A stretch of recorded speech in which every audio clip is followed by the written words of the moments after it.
que vous cherchez ici? J'observe des traces de maouette. Il ne s'agit pas forcément de voir un maouette parce que le maouette on le voit pas souvent, mais il faut toujours être vigilant parce que sur des endroits comme ça, avec un soleil comme ça, il peut y avoir une trace, un arbre fraîchement coupé. Alors je regardais à ça, mais là j'ai rien vu. Le maouette, c'est un monstre reptilien qui vit dans la Meuse.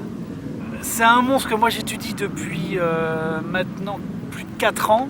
Et du coup, j'ai fait beaucoup de découvertes dessus et j'ai notamment découvert qu'il serait polymorphe, c'est-à-dire qu'il peut changer de forme. Alors, on dit qu'il est de la taille d'un veau, mais moi je vais écouter un petit peu ce que disent les vieux de la vallée et selon eux, ils se racontent que des fois il peut se transformer en homme, il peut se transformer du coup en beaucoup de choses, quoi. Il est potentiellement dangereux. Alors, bon, il y a beaucoup de choses qu'on ne sait pas sur lui, mais souvent les gens connaissent le maouette parce que quand ils étaient petits, leur maman disait ne t'approche pas de la Meuse, le maouette peut te croquer.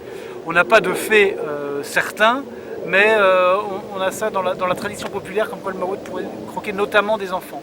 Moi, je me bats pour que les gens connaissent le maouette, connaissent les quelques consignes de sécurité, à savoir quelques-unes de base, que si jamais un maouette vous court après, il vaut mieux jeter un habit en train de courir. Comme ça, il y a une chance sur deux pour que le maouette saute sur l'habit et puis vous avez le temps de déguerpir. Le maouette ne mange pas de buis. En fait, on raconte qu'il urine sur le buis et du coup, il ne va jamais manger du buis. Et si jamais il vous court après, que vous sentez le buis, il ne va pas vous manger.